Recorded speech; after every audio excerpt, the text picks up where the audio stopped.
Welcome to the deep dive. We're plunging into the really fascinating world of living light today. Have you ever thought about it?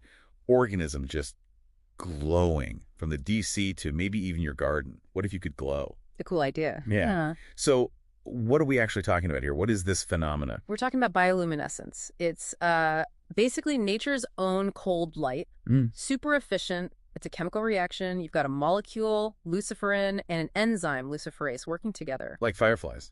Exactly like fireflies, or Yeah. those weird fish deep down in the ocean. Even some fungi do it. Right. And it's incredibly efficient. Like 98% of the energy becomes light, very little heat. Wow.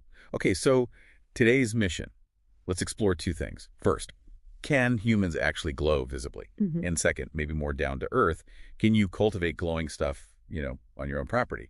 Let's figure out what's real and what's just sci-fi. Let's dive in. So that big question first. Can we, as humans, glow? I mean, does our body produce any light even if we can't see it? Actually, yes. It's kind of surprising. Your body does give off light naturally. Really? Yeah, but it's completely invisible. We're talking about 1,000 times weaker than what our eyes can pick up. It's just a tiny byproduct of normal metabolism. So yeah, you're glowing right now, just very, very faintly. Huh. Wait, so if we do glow faintly, what about making it visible? You hear about lab breakthroughs. Right. In the lab, there have been some pretty big steps. Scientists have made mice glow, but temporarily. They use messenger RNA, mRNA, that codes for glowing proteins. And there are even more powerful synthetic systems like AKBLI. It's like 1,000 times stronger than the usual reactions. Researchers use it to track cancer cells in mice or even brain activity in monkeys. They might add it to their water or inject it. Okay, but that sounds very specific for research. Exactly. These are advanced research tools. They're for watching biological processes happen. So just to be clear then, there aren't any, glowing pills you can take for fun or cosmetic reasons? No, absolutely not. Nothing like that exists currently. And getting something permanent, visible, that sounds way more complicated. Oh, completely. For permanent, visible human bioluminescence, you'd need germline genetic engineering, meaning altering DNA right from the embryo stage. And that throws up massive ethical red flags. Consent, for one, you can't get consent from an embryo, plus huge safety risks. Right. Things like off-target integrations where the DNA gets changed in the wrong place that could lead to cancer or, major genetic problems. Right. So personal glowing humans, still firmly science fiction. For personal use, yes, definitely.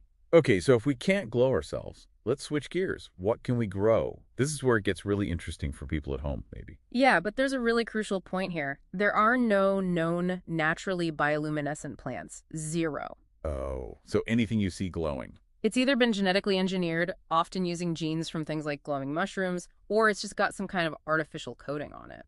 Gotcha. Okay, so what about things like the firefly petunia? I've heard about that. Right, that's one of the commercially available ones. It is genetically engineered. It's an annual plant. It gives off this soft, continuous green glow. People say it looks a bit like moonlight. And what does it need to, glow well? Standard stuff, mostly. Full sun, soil that drains well, regular water, and you'll want to feed it fertilizer consistently for the best glow. Okay. Oh, and a good tip. Planting several together really amps up the effect. Makes it much more visible. Makes sense. Anything else about it? Yes, a really critical safety warning.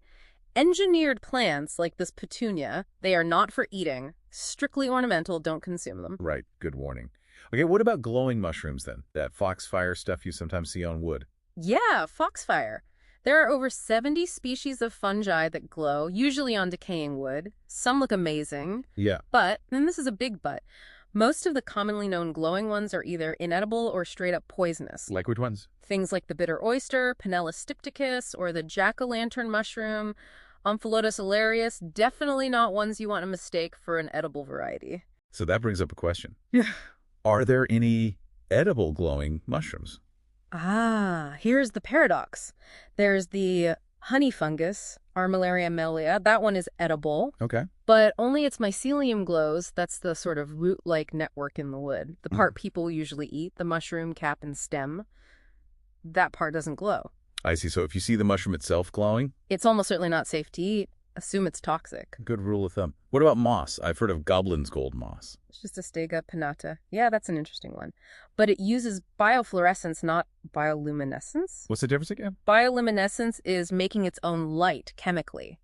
Biofluorescence is absorbing light, like UV light, and then re-emitting it as a different color, usually green in this case. It needs an external light source to charge it, essentially. Ah, okay. Can you grow it at home?